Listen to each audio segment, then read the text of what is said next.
गई, जिसमें अध्यक्ष मंडल के सारे साथी हमारे आनंद जी है, प्रमोद जी है, भोला जी है, कमर जी है समेत हमारे अध्यक्ष मंडल के साथीगण आए।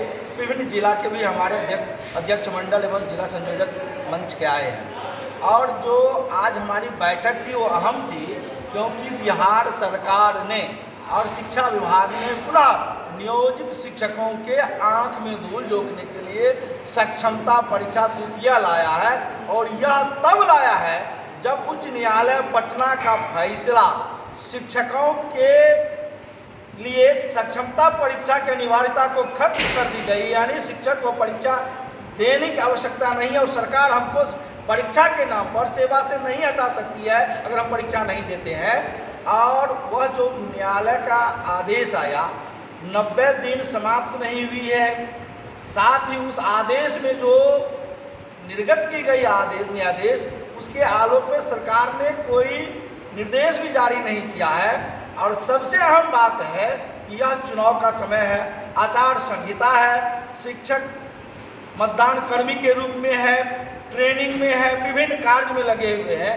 इस दरमियान परीक्षा आयोजन करना एक बड़ी षड्यंत्र है। और षड्यंत्र इसलिए है कि जो न्यायालय ने कही है प्रोन्नति का सवाल, वह सारे शिक्षकों को, परीक्षा नियोजित शिक्षकों को लेकर हमारे लंबे अवधि तक जो कार्य सेवा हमने दी है उसको समाप्त करना चाहता है। जो 8 वर्ष और 12 वर्ष का जो और 5 वर्ष पर प्रधानाध्यापक का प्रोन्नति, 3 प्रोन्नति के सारे नियोजित शिक्षक हकदार बन चुके हैं, क्योंकि 12 साल भी सेवा पूर्ण करने वाले शिक्षक हमारे नियोजित है, 8 वर्ष वाले भी है और 5 वर्ष स्नातक ग्रेड में पूर्ण करने वाले हैं। तो इनको वो समाप्त करना चाहती है कि जो परीक्षा नहीं दिए हैं वह इसके लिए लड़ाई लड़ेगा और न्यायालय के द्वारा न्यायाधीश जो आया है उसका वो बेनिफिट लेगा। उससे रोकने के लिए हम तमाम नियोजित शिक्षकों का पुनः वो एक चालाकी से 90 दिन के अंदर ही और चुनाव के माहौल में कि किसी का ध्यान उधर नहीं जाए, भटके नहीं और शिक्षक अपनी जुबान को नहीं खोले, वह चालाकी से पुनः सक्षमता द्वितीय परीक्षा लाया है।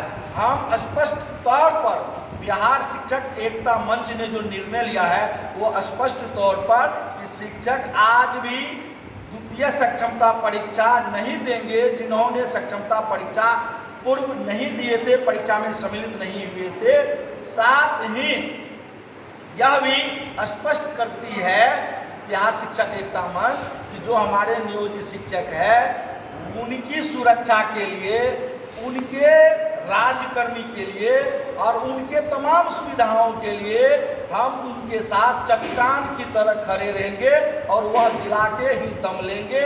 साथ ही यह भी स्पष्ट कर देना चाहते हैं कि जो 2020 का नियमावली है उस नियमावली में जो नियोजित शिक्षकों को प्रोन्नति का प्रावधान है वो जब तक नहीं मिलेगा तब तक सरकार की कोई चालाकी नहीं होगा। हम तो यह भी देख रहे हैं कि जिन्होंने विगत समय सक्षमता परीक्षा दी है, जो पास किया वो भी नियोजित में रहकर ये प्रोन्नति का लाभ लेना चाहता है। इसलिए स्पष्ट तौर पर हम शिक्षकों से कहना चाहेंगे कि सरकार और विभाग के भ्रम में नहीं फंसना है। आपकी हकमारी हो रही है, आपके सेवा जो लेंथ है उसका हरण हो रहा है, प्रोन्नति का हो रहा है, इसलिए आप सुरक्षित हैं जहां हैं और आप पर कोई कार्रवाई नहीं होगी। आपको चिंता नहीं करनी है। बिहार शिक्षक एकता मंच आपके लिए चट्टान की तरह खड़े हैं। देखिए आज सदन था बिहार शिक्षक एकता